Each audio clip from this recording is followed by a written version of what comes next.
기도하는 삶 20번째 나갑니다. 기도하는 삶은 20번째로 마치고요. 또 다음 주부터는 다른 타이틀로 가지고 진행합니다. 이 기도를 좀 마무리하면서요. 사실 우리가 구원받은 사람에게, 구원받은 하나님 백성에게 가장 중요한 것이 있다면 바로 이 기도거든요.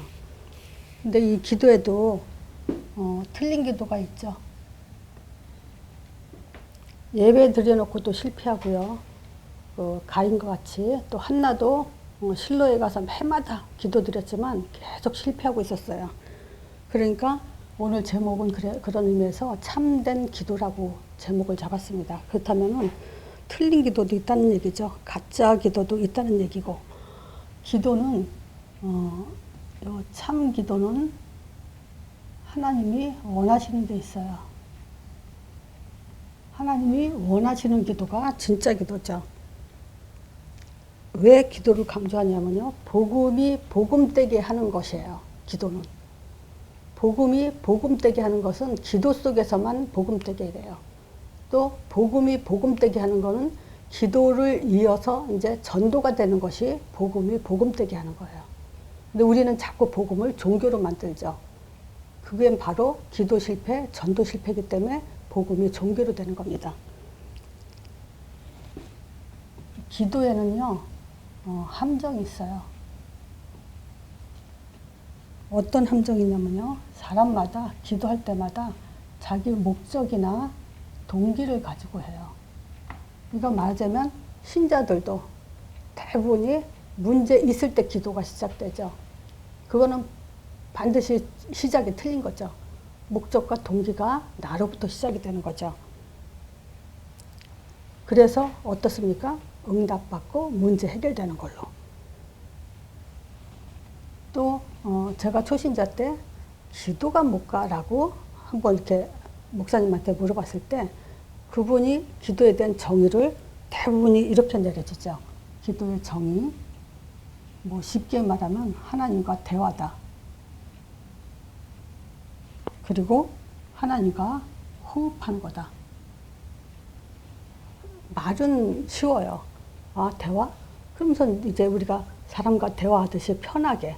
기도가 이 말에 의해서는 기도가 좀 쉬워지긴 하더라고요. 그러니까 말하자면 대화라는 것보다도 나의 하소연, 그냥 나의 어떤 문제를 가지고 하나님께 하소연하는 거, 자세히 그리고 하나님께 이렇게 말하는 거, 그거 가지고 고해 바친다 그러죠. 나의 어려움을 고해 바침으로 해서 하나님이 다 하소연을 들어주는 걸로, 그런 식으로만 생각했던 거예요. 그래서 이런 것부터가 이제 기도가 잘못되는 것은 바로 함정이에요. 자, 그래서 우리가 성경에는 많은 인물들이 정말 하나님과 통해서 기도해서 응답받은 인물들이 많죠. 그 중에서 두 사람만 좀 얘기하면요. 하나님과 통한 사람. 요셉을 예를 들어볼게요. 자, 요셉은 어린 나이지만 꿈을 2번이나 꿨어요. 똑같은 꿈을. 근데 이 꿈을 줄 때는 하나님이 그냥 아무에게나 꿈을 주지 않는다는 건 우리는 너무나 잘 알죠. 반드시 언약관계, 하나님과 마음이 합한 자, 사무엘을 들 수 있죠. 엘리 제사장 시대에 사무엘을 하나님은 계획하고 계셨죠. 그러면서 이 사무엘에 대해서 3상 2장 35절에 보면 하나님이 이런 말씀을 하세요.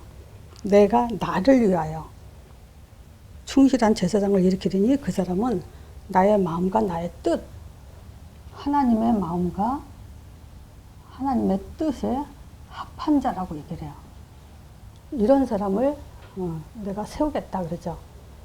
근데 누굴 위해서요? 하나님을 위해서. 그래서 정말 우리가 참된 기도란 뭐냐면요. 하나님을 위해서 하나님 마음과 하나님 뜻이 통한 자만이 응답을 받을 수가 있어요. 그것이 참된 기도예요. 그래서 이 사무엘 같은 경우는 하나님이 하나님 마음과 뜻이 합한 자라는 증거가 뭐냐면 엘리 제사장은 자기 처소에 누웠고 사무엘은 언약궤 옆에 누웠더라. 그죠? 근데 이 성경을 좀 더 읽어보면요. 그 3장 7절에 보면 사무엘 3장 7절에 보면요. 여호와를 알지 못했다 그랬어요. 그리고 말씀도 알지 못한다 그랬어요. 아직 여호와를 알지 못하고 말씀도 아직 그에게 나타나지 않은 때에 사무엘을 하나님이 부르셨어요. 그 말은 뭐냐면 이 언약궤에 누웠다는 그 마음과 뜻이 하나님에게 합한 자가 된다는 거죠. 중심을 먼저 보였다는 거죠. 그래서 우리가 정말 이 기도라는 것은 정말 이 기도의 키에서 제가 말씀을 드리겠지만 이 키를 놓치고 나면요. 사실은 모든 종교, 모든 사람이 문제 앞에서 다 기도해요. 저 같은 경우도 불신자 때 문제 생기면 하나님하고 찾았어요. 하나님이 누군지도 모르고 예수도 모르고 그냥 하나님, 전능자가 있겠지 하고 그렇게 찾았어요. 모든 이 세상의 모든 인간은요, 기도라는 행위를 해요. 그렇지만 하나님이 듣는 기도는 따로 있다는 거죠. 그래서 기도의 키는 두 가지. 첫 번째, 마태복음 6장 33절에 있죠. 너희는 먼저 그의 나라와 그 일을 구하라. 그 말은 뭐냐면요. 하나님의 나라와 하나님의 의를 구하라 하죠. 여기서 먼저라는 것에 초점을 두는 건 뭐냐면 성경에 응답받은 사람들은 우선순위가 전혀 바뀌지 않았다는 거죠. 그러면 이 모든 것을 더하신다. 요게 돼야 모든 것은 주게 됐는데 우리는 사실은 여기에 모든 것이 초점가 있었죠. 그래서 응답을 못 받고 신앙생활 하면서 기도하면서 실패하는 겁니다. 이제 그러면 그의 나라가 뭐냐? 성령의 사역을 말하는 거죠. 그의 의는 요한복음 16장 10절에 잘 나타나 있어요. 요한복음 16장 9절에는 죄에 대해서 정의를 내렸죠. 죄에 대하면 너희가 나를 믿지 아니하며 예수를 알지 못하는 게 죄라고 그래요. 근데 의에 대하면 내가 아버지께로 가니 너희가 다시는 나를 보지 못한다. 그러면 의는 뭐냐면요. 십자가와 부활 사건을 말하는 거예요. 아버지께로 예수님이 하늘로 올라가는 거예요. 죄 없으신 분이 죽으시고 하늘로 올라가는 것을 의라고 그래요. 그러니까 우리가 이 성령이 역사하기를 기도하고 십자가 부활에 대해서 우리가 집중할 때 하나님은 이 모든 것을 다 하게 되어 있다는 거죠. 이게 먼저 되지 않은 모든 것은요, 100% 기도도 아니고 실패하게 되어 있어요. 응답받지 못하는 기도 행위죠. 두 번째가 뭐냐면요, 요한복음 14장 13절이요. 예수님이 십자가 지기 전에 14, 15, 16장은 이제 그 성령에 대해서 얘기했죠. 왜냐하면 17장의 마지막 기도하시고 18장에 잡히시고 19장에 십자가 죽으세요. 그러니까 십자가 지시기 전에 제자들에게 마지막으로 한 말이 뭐냐면 강조한 것이 뭐냐. 너희가 이제 내 이름으로 기도해라. 이제 이 땅에 안 계실 거기 때문에 이제 내 이름으로 기도해라. 그러면 내가 시행한다. 자, 그러면 예수님이 뭘 시행을 하죠? 예수님은 이 땅에서 하신 일을 예수 이름으로 그대로 이루어 주시겠다 이 얘기예요. 예수님은 우리의 선지자, 제사장, 왕의 일을 하셨죠. 그러니까 무슨 일을 시행해요? 예수 이름으로 선지자, 제사장, 왕의 역사를 그대로 이루겠다. 그러면 이것은 하나님 아들로 인해서 아버지께서 영광을 받으신다.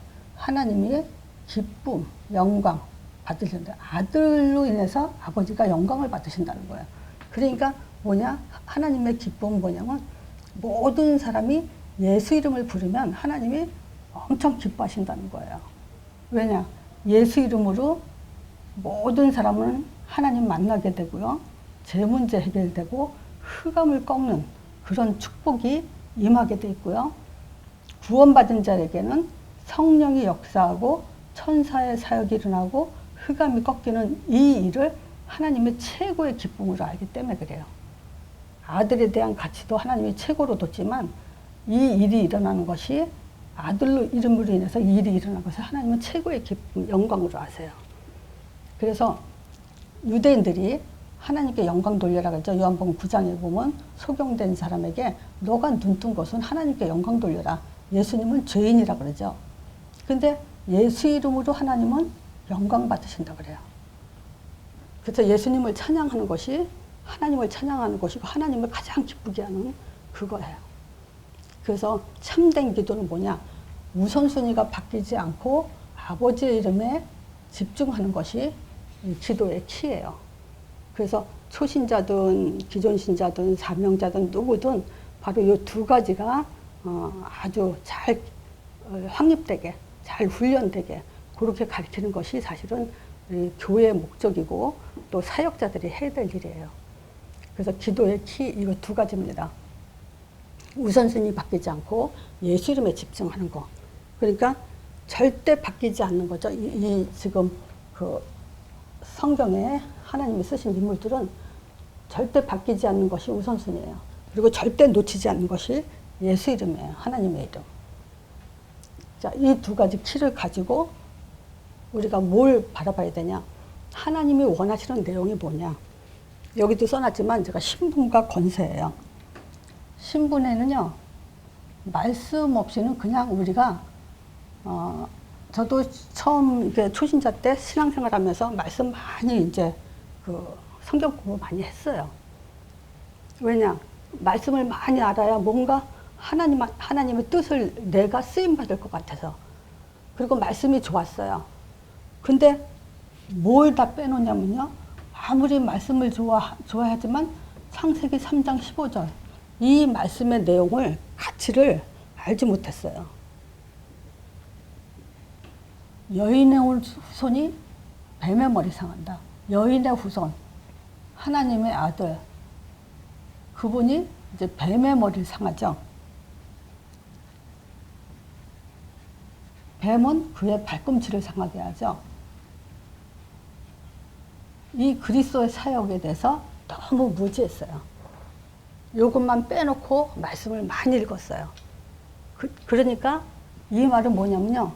창세기 3장 15절에 이 말씀을 모르고는요. 신분이 바뀌지 않아요.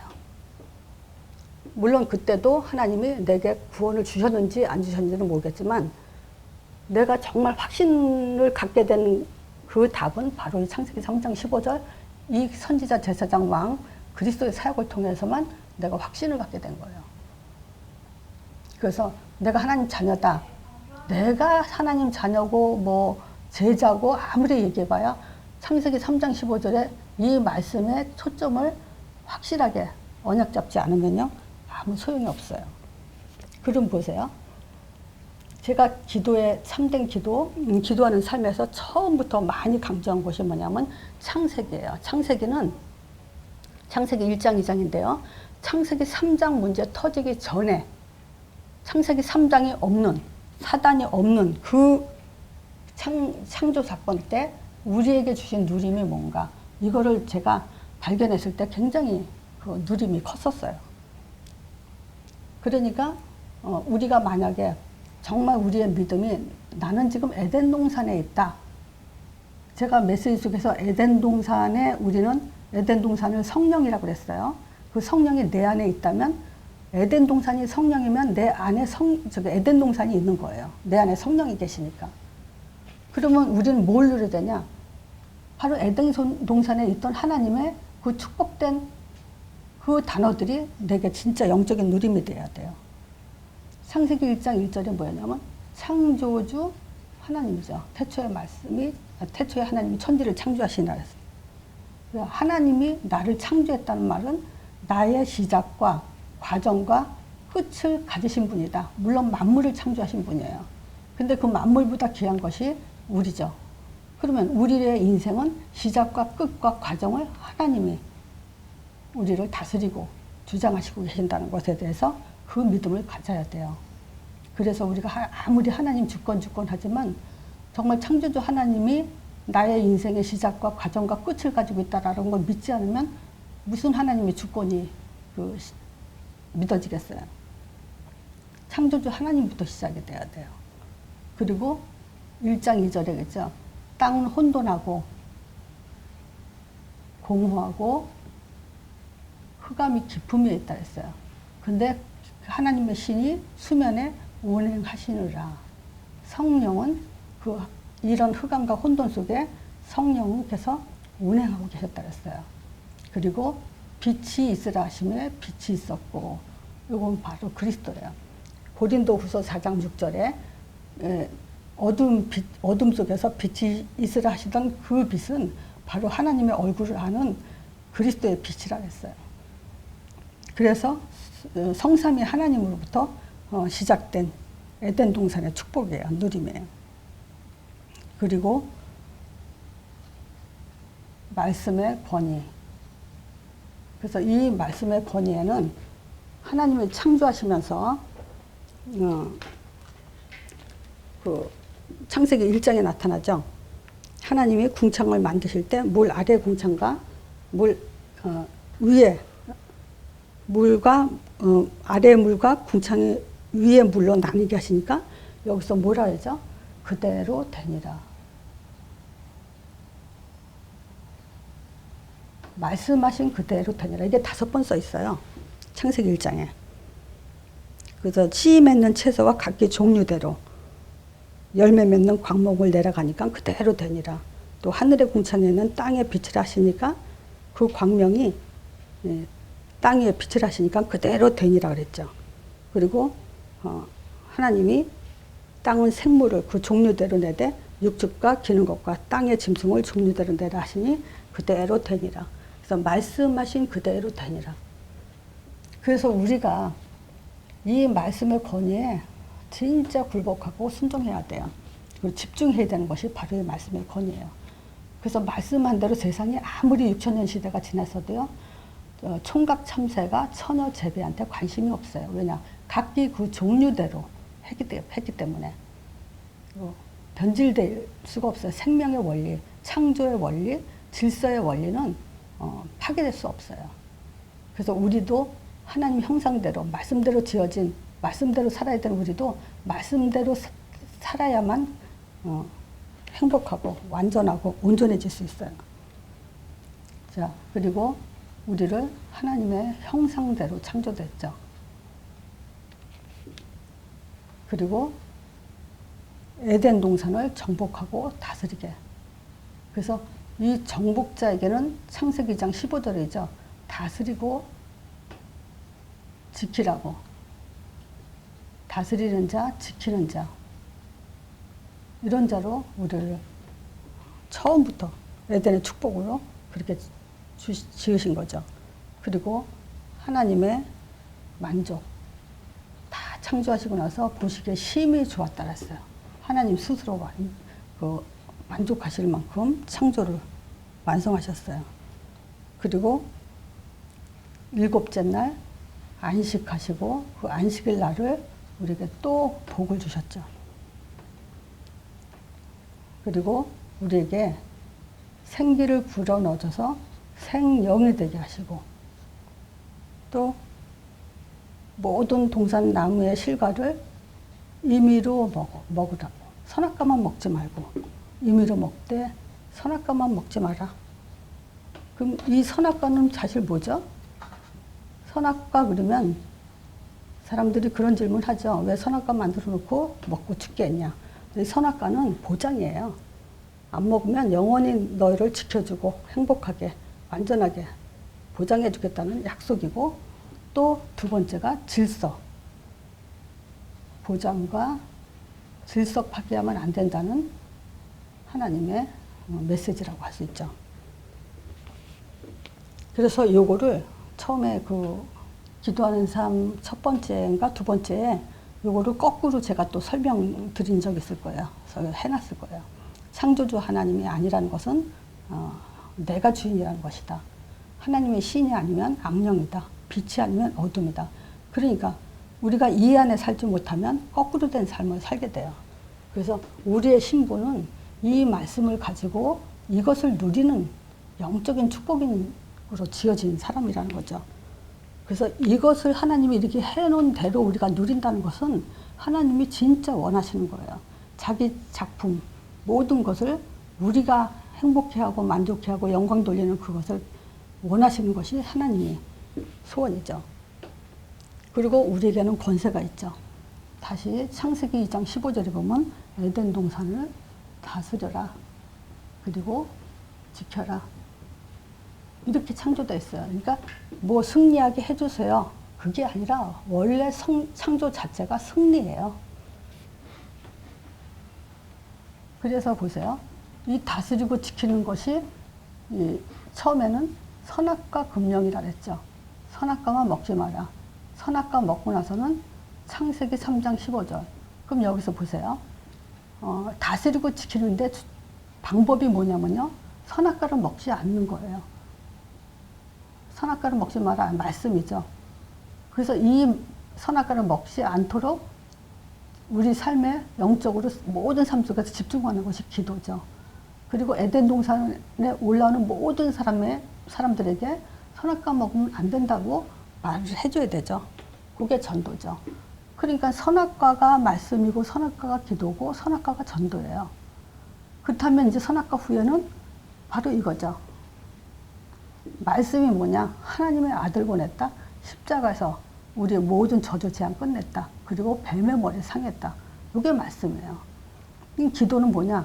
이걸 가지고 놓치지 않고 힘을 얻고 누리는 거예요. 누릴 때 바로 이것을 누리는 거죠. 전도는 뭐냐? 이걸 전해야 돼요. 이 세상에 오신 하나님을 보내신 자가 누구냐? 예수. 그분이 하나님의 아들이다. 그분이 우리를 위해서 죽으심으로 저주 재앙 지옥 권세 모두 다 이루었다. 그리고 뱀의 머리 상은 만왕의 왕이시다. 요거를 말하는 것이 그것이 다스리는 거고 지키는 거예요. 자, 이럴 때 우리에게 에덴 동산의 축복 또는 응답을 받게 되겠죠. 그래서 비손, 기혼, 휘떼게, 유브라데. 에덴 동산의 네 강줄기예요. 근데 이 비손을 통해서 금이 둘린 곳, 경제 축복을 보여줬어요. 기혼, 경주자, 항상 앞선 자.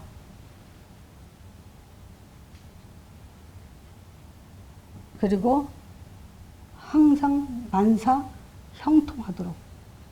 그리고 비옥하게. 이런 축복을 에덴 동산의 요 네 강줄기를 통해서 우리에게 보이는 축복을 보여주셨죠. 그러니까 우리가 이 복이 아니라면 우리는 전도를 할 수가 없죠. 또 사실은 이 축복을 온 세상에 전파되도록 우리에게 주신 것도 바로 에덴 동산의 언약적인 말씀이에요.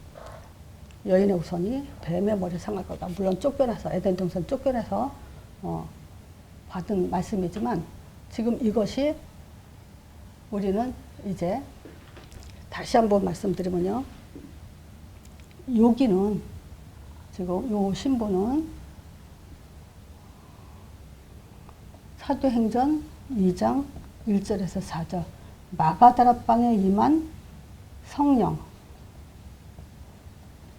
오순절날 임한 성령의 축복 이거예요. 바람같이 불같이 이 성령은 우리에게 모든 구원 사역을 완성시킨 거야.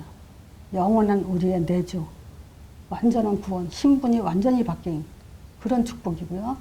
여기는 사도행전 2장에 성령 충만을 오고 나서 9절에서 11절 보면 15나라 전도의 문이 열리죠.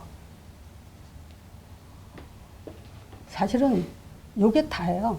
사도행전 이 오순절날 임한 2장 1절 4절에 임한 마가다락비 임한 바람같이 불같이, 이거는 뭐 바람 불이란 말은 절대 사람의 힘으로 누구도 무엇도 막지 못한다는 하나님의 그 일방적인 언약 성취의 시간표잖아요.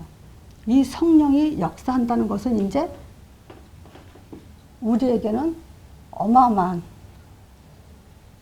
전도라는, 15나라라는 전도라는 흑암이 꺾이는 축복이 우리에게 임하게 되어 있는 거예요. 이게 권세예요. 그래서 보세요. 아, 정말 이 성령에 대한 이해로 우리가 이 축복을 누리고, 그리고 하나님이 우리에게 어떤 권세를 줬는지, 어떤 축복을 줬는지 알고 전도라는 답을 가진 자에게 말씀 성취가 일어나는 거예요. 그래서 말씀 성취가 뭐냐라는 정의도 바로 이 두 가지가 이해돼야 말씀 성취가 되는 거예요. 복음과 전도, 그리스도와 전도. 그게 비로소 말씀 성취예요.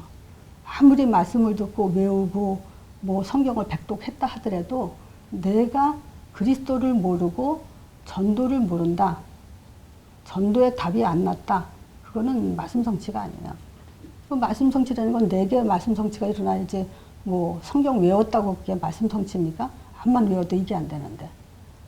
이 말씀 성취된 사람 보고 제자라고 하는 겁니다. 그래서 이 제자를 통해서 하나님이 현장을 정복하도록 확산시켜줬죠. 이게 이제 사도행전 2장 전체인데, 결국은 이게 사도행전 28장까지 계속 이 상태가 일어나요. 계속 사도를 통해서 성령 충만이 일어나죠. 그 사람들이 가는 곳마다 전도의 문이 열렸죠. 그리고 예수는 그리스도다 말씀을 선포했죠. 그리고 막 제자들이 많이 일어나다 보니까 사도행전 뭐 16장에 루디아, 17장에 야손, 또 저기 브리스길라, 아굴라, 18장인가 그랬죠. 19장에 뭐 에베소 중직자들, 그리고 교회들이 세워졌잖아요. 이게 지금 사도행전 2장은 결국은 사도행전 전체를 말하게 되는 거죠. 그래서 이게 하나님이 원하시는 거예요. 자, 다시 좀 정리를 하다 보면요. 혹시 이게 처음 듣는 분들, 이 메시지 들으신 지 얼마 안 되신 분들은 또 어려울 수 있어요. 그러면 간단하게 두 가지만 생각하세요. 그게 뭐냐면, 하나님이 원하시는 것은 먼저 그 나라와 그 일을 구하는 게 바로 이거예요. 뭐 한마디로 말하면 이거예요. 먼저 그 나라와 그 일을 구하는 거. 그러면 이 모든 것을 더해주게 돼 있죠. 근데 이 먼저 그 나라와 그 일을 구하고요. 전도라는 것은 한마디로 말하면 내 이름, 즉 예수 이름으로 두 가지가 다 성립이 돼요.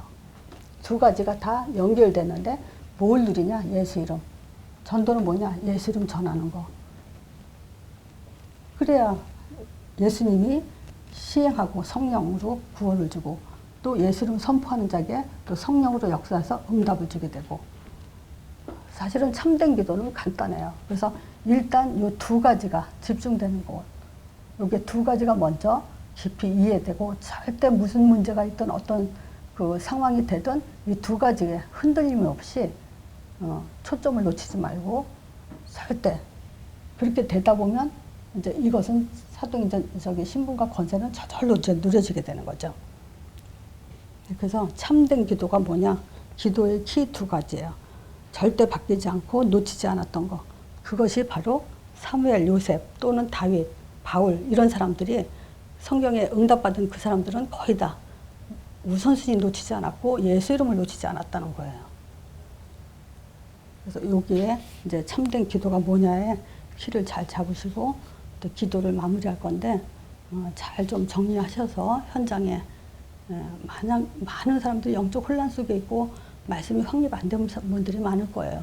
그런 분들을 위해서 먼저 응답을 받으시기 바랍니다. 자, 이걸로 마치겠습니다.